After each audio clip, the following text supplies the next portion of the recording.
Hello everyone, welcome to another video. और आज हम डिस्कस करने वाले हैं कि असम डायरेक्ट रिक्रूटमेंट एग्जामिनेशन के क्वांटिटेटिव एप्टीट्यूड यानी कि मैथ्स की प्रिपरेशन के लिए ऐसे कौन से 4 चीजें हैं जो आपको जरूर पता होने चाहिए। So without wasting any more time, let's get started.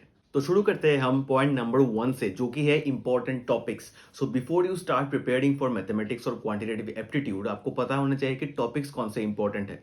तो आप प्रीवियस ईयर का क्वेश्चन उठा के एक बार देख लीजिए, आपको दिखेगा कि नंबर सिस्टम जो टॉपिक है, that is one of the most important topics in any Assam examination. सिर्फ एडीआर ही नहीं, आप कोई भी असम के एग्जामिनेशन को, स्टेट लेवल के एग्जामिनेशन को आप उठा के देखिए, आपको दिखेगा कि नंबर सिस्टम के ऊपर काफी वेटेज दिया जाता है। उसके बाद जो आता है वो होता है कि परसेंटेज का टॉपिक हो गया, एवरेज का topic, ratio proportion and algebra. ये जो टॉपिक्स है आफ्टर नंबर सिस्टम, ये जो 4 टॉपिक्स है, these make up the basics of mathematics. तो आप प्रीवियस ईयर के क्वेश्चंस उठा के देखिए, आपको दिखेगा कि the most important topic is number system. उसके बाद आते हैं आपके ये 4 टॉपिक्स, जो कि है आपके average, percentage, ratio proportion and algebra.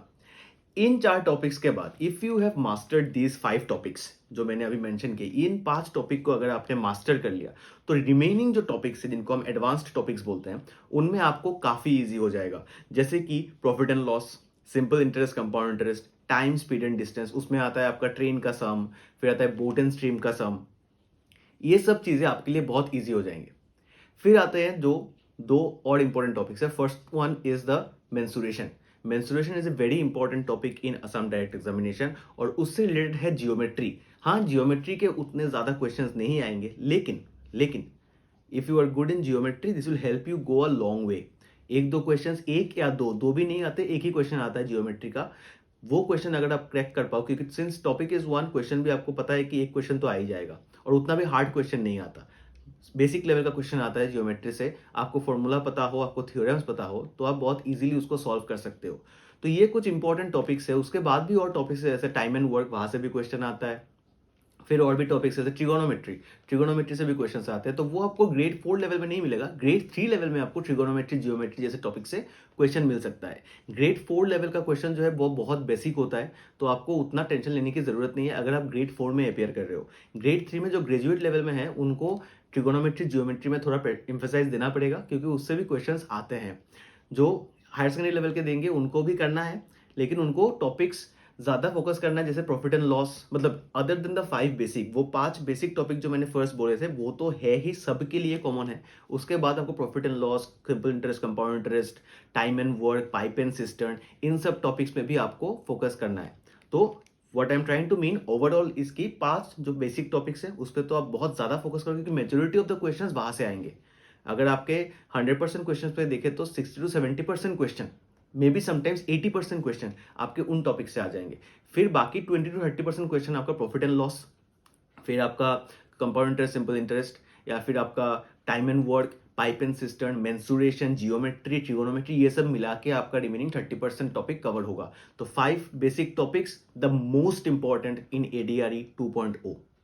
Point number 2 आता है, जो आप बचपन से सारे मैथ्स टीचर से आप सुन के आ रहे हो कि प्रैक्टिस करना पड़ेगा। भाई, मैथ्स तो प्रैक्टिस करना पड़ेगा, and that is the most important thing. आपको प्रैक्टिस तो करना ही है।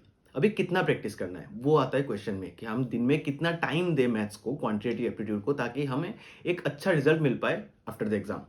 तो if you think that you are good in maths, अगर आप मैथ्स में कॉन्फिडेंट हो, तो आपको दिन में एटलीस्ट 1 घंटा तो उसमें टाइम देना पड़ेगा। 1 घंटा आप डेली प्रैक्टिस नहीं करोगे तो आप ओवर कॉन्फिडेंट लगोगे। अगर आपको लगता है कि आपको सब कुछ आता है और आपको 1 घंटा ही प्रैक्टिस करने की कोई जरूरत नहीं है, then you will be in problem. तो वो आपको नहीं करना, ओवर कॉन्फिडेंस नहीं लाना अपने लाइफ में। ओवर कॉन्फिडेंस से दूर ही रहिए। I have a personal experience, मैं उससे बता रहा हूँ, ओवर कॉन्फिडेंस कभी नहीं करना। जब भी कोई आदमी ओवर कॉन्फिडेंस में आता है, then there is a downfall coming in their way. अगर आप मैथ्स में वीक हो, आपको लगता है कि मैं तो पूरा सब कुछ भूल गया हूँ, मुझे कुछ याद नहीं है, मैंने स्कूल में लास्ट पढ़ा था मैथ्स, फिर मैं पूरा भूल गया हूँ, तो आपको at least 2 to 3 hours everyday maths को देना पड़ेगा। अगर आपका मैथ्स अच्छा नहीं है तो आपको मैथ्स अच्छा करना पड़ेगा। अगर मैथ्स अच्छा नहीं है तो हर दिन 2 से 3 घंटा आपको मैथ्स को डिवोट करना ही पड़ेगा। You have to give 2 to 3 hours to mathematics every single day. इसका कोई ऑल्टरनेटिव नहीं है। आप अच्छे हो तो 1 घंटा दो, अगर आप वीक हो तो आप 2 से 3 घंटा डेली मैथ्स को आपको देना ही पड़ेगा। ठीक है, ये दिमाग बिठा लो कि मुझे मैथ्स 2 से 3 घंटा प्रैक्टिस करना ही है। अभी प्रैक्टिस कैसे करना है, वो भी एक क्वेश्चन आता है। तो प्रैक्टिस में आप क्या करना है कि आपको आप पहले वो 5 टॉपिक जो मैंने अपने पॉइंट नंबर 1 में बोला था, उस पे आप ज़्यादा फोकस करो। पहले आप एक-एक करके सब टॉपिक सीख लो। फिर जब आप रिवीजन करोगे, रिवीजन के टाइम पे आपको क्या करना है, आप go back to the topics and don't do it like कि जो लोग मुझे स्टूडेंट्स बोलते हैं, हमें जो हमारे एकेडमी में जो क्लासेस होते हैं, हम वहाँ पे सुनते हैं कि सर हमने जो टॉपिक 1, टॉपिक 2, टॉपिक 3, टॉपिक 4 करके आए हैं, अभी जब टॉपिक 1 में वापस जा रहे हैं तो ऐसा लग रहा है कि हम भूल गए हैं। तो इसके लिए आपको क्या करना है, जो हम अपने क्लास में ही बोलते हैं कि आप जब रिवीजन करोगे तो सिर्फ एक टॉपिक का मत करो, आप 2-3 टॉपिक का मिक्सचर करके आप रिवीजन करो। तो क्या होगा, as you move along you will always be in touch with 2 to 3 topics from the previous chapters। तो इससे आपका रिवीजन भी अच्छा होगा, आपका capacity of absorbing more information भी अच्छा हो जाएगा।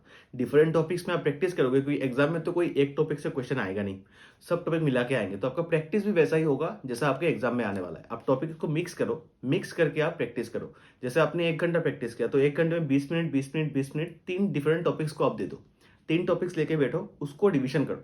सीखने के टाइम पे ऑब्वियसली आप 3-4 टॉपिक एक साथ सीख नहीं सकते, तो सीखने के टाइम पे आप एक-एक टॉपिक करके सीखो, उसको प्रैक्टिस करो।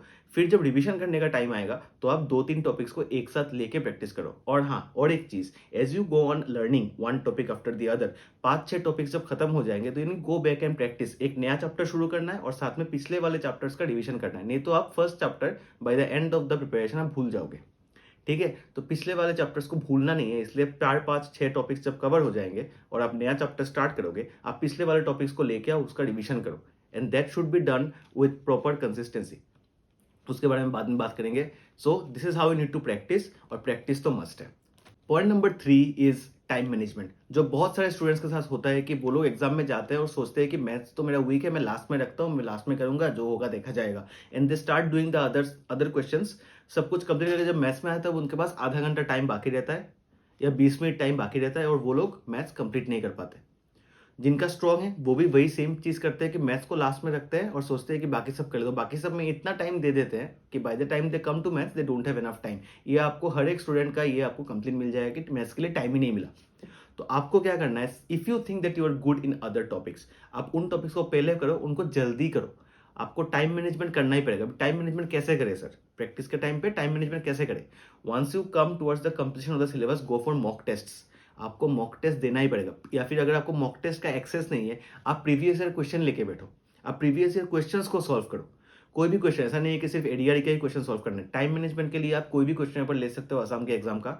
आप टाइम लिमिट देख लो कितना है, और उस टाइम लिमिट के अंदर आप ऐसा ट्राई करो कि अगर आपका मैथ्स वीक हो या मैथ्स स्ट्रांग हो, आपको एक गुड अमाउंट ऑफ टाइम मिले कि आप उसमें एनफ टाइम देके मैथ्स को सॉल्व कर पाओ, ताकि लास्ट में सब कुछ खत्म करके मैथ्स में आके देखा कि 10 मिनट बाकी है तो आपका मैथ्स खत्म नहीं होगा। आप 10 मिनट में 20-25 या 15 सम सॉल्व नहीं कर पाओगे अगर आपका एफिशिएंसी उतना अच्छा नहीं है।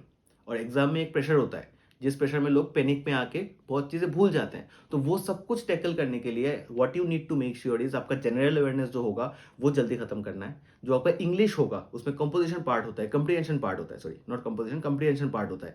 आपको रीडिंग स्पीड जल्दी करना होगा, आपका रीडिंग स्पीड इंक्रीज करना होगा। जब आपका रीडिंग स्पीड इंक्रीज होगा तो आपका इंग्लिश का कंप्रीहेंशन पढ़ने का टाइम आपका कम हो जाएगा। वैसे आपको इंग्लिश में टाइम मैनेज करना है। आपको जनरल अवेयरनेस में जितना आपका नॉलेज अच्छा होगा उतना आप इजीली आंसर कर पाओगे, है ना। तो आप जनरल अवेयरनेस और इंग्लिश जो है ये आप बहुत जल्दी कर सकते हो। रीजनिंग में थोड़ा सोचना पड़ता है, मैथ्स में थोड़ा सोचना पड़ता है। इसलिए इन दोनों को, जिनका रीजनिंग बहुत अच्छा होता है, दे आर वेरी लकी। और आपका रीजनिंग अच्छा नहीं है तो आप रीजनिंग में काम करो, क्योंकि रीजनिंग अच्छा हुआ तो आप रीजनिंग को 10 से 15 मिनट में आप सॉल्व कर सकते हो आराम से। ठीक है, उसके बाद आता है मैथ्स। मैथ्स के लिए आप टाइम रखो। आपको general awareness, English and reasoning, इन तीनों चीजों को जल्दी खत्म करना है। उसमें स्ट्रॉन्ग तो आपको होना ही है, ऑब्वियसली हर एक टॉपिक में आपको स्ट्रॉन्ग होना पड़ेगा। अगर आपका, मैं इसलिए बोल रहा हूँ for specially for those who are weak in maths, आप उन तीनों को अगर आपका स्ट्रॉन्ग लगता है वो है, तो आप उसको जल्दी खत्म करने का ट्राई करो by solving previous year questions in due time. ऐसा नहीं है कि प्रीवियस ईयर क्वेश्चन लेके बैठे, सुबह बैठे और शाम तक सॉल्व ही करते रह गए, नहीं। जितना टाइम दिया हो उसी टाइम के अंदर आप सॉल्व करो, और मैथ्स के लिए एनफ टाइम बच जाए लास्ट में, वो आप सोचो। और ऐसा भी है, अगर आप मैथ्स में वीक हो, do not start with maths. कभी भी एग्जाम को मैथ्स से स्टार्ट मत करना। अगर आप मैथ्स में वीक हो तो आपका मोरल डाउन हो जाएगा अगर आपको टफ क्वेश्चंस मिल जाएंगे तो। ठीक है, ये रिस्क नहीं लेना है। मैथ्स को आपको लास्ट में करना है, ठीक है, आप लास्ट में रखो, लेकिन अपने हाथ में टाइम होना चाहिए। उसके लिए mock test are extremely important. Mock test का आपके पास अवेलेबिलिटी नहीं है, then you must go for the previous year question paper, जो आप सॉल्व करोगे तो आपके लिए बहुत ईजी हो जाएगा। Point number 4 and the most important and the most boring point जो मैं अभी बोलने वाला हूँ, and that is consistency. Consistency आपको रखना है एवरी डे। जैसे मैंने बोला, प्रैक्टिस जब हम करेंगे 1 से 2 घंटा या 3 घंटा प्रैक्टिस हमें करना ही है, depending upon your ability to solve maths. तो ये कंसिस्टेंसी आपको मेंटेन करना है। लोग क्या करते हैं, फर्स्ट बहुत एक्साइटमेंट होता है, तो at the beginning of the syllabus, beginning of preparation, लोग बहुत एक्साइटमेंट से 10-15 दिन बहुत ज़्यादा पढ़ लेते हैं। उसके बाद क्या होता है कि उनका मोरल डाउन होता है, बोरिंग लगने लगता है कि यार कितना पढ़े कितना पढ़े। And then in the middle period वो लोग ज़्यादा पढ़ाई करते ही नहीं है। फिर जब एग्जाम आ जाता है, 10 दिन बाकी एग्जाम का, तब दे रियलाइज कि यार टाइम नहीं है हमारे पास, अभी जल्दी करना है। तब भागने लगते हैं और सब कुछ लेके एकदम पैनिक कर लेते हैं। तो ये सब नहीं करना, आपको पैनिक नहीं करना है। आपको कंसिस्टेंसी आपका जितना अच्छा होगा उतना आपका रिजल्ट भी अच्छा आएगा। आप पैनिक नहीं करोगे, आप कॉन्फिडेंट रहोगे, and confidence is the key to success. अगर आप कॉन्फिडेंट नहीं हो अपने सब्जेक्ट्स के बारे में, आपके स्ट्रेंथ्स के बारे में, तो आप कभी एग्जाम क्रैक नहीं कर पाओगे। ठीक है, तो ये 4 पॉइंट्स थे जो हमें डिस्कस करना था, आपसे शेयर करना था कि आप ये 4 पॉइंट्स के ऊपर फोकस करो। इंपॉर्टेंट टॉपिक्स आपको मैंने बताया कौन से हैं, कैसे प्रैक्टिस करना है मैंने बताया। फिर आपको टाइम मैनेज कैसे करना है, मॉक टेस्ट देना है, प्रीवियस ईयर क्वेश्चन सॉल्व करना है, कैसे सॉल्व करना है ये मैंने बताया। और लास्टली जो consistency, the most important thing, आप बीच में छोड़ दोगे करना, प्रैक्टिस करना, तो आपका कुछ नहीं होने वाला। आप पूरा जितना भी टाइम है आपके पास, अभी भी बहुत टाइम है हमारे पास, उस टाइम को कंप्लीटली यूटिलाइज कीजिए। हर एक टॉपिक में अच्छा कीजिए। मैथ्स आपका वीक है तो मैथ्स आपको स्ट्रॉन्ग कीजिए, क्योंकि मैंने आपको बताया है कि maths will become the deciding factor whether you crack और you don't crack the examination. तो अगर आपको क्रैक करना है, then make sure that you become really good in maths. और अगर आपको मैथ्स के नोट्स चाहिए तो कंप्लीट नोट्स जो है वो भी अवेलेबल है। आप नीचे दिए हुए डिस्क्रिप्शन में जो फॉर्म है उसको फिलअप कर लीजिए, and I will get back to you in due time. Thank you everyone for watching. Share it with your friends if you think it will help them as well. So, until next time, cheers.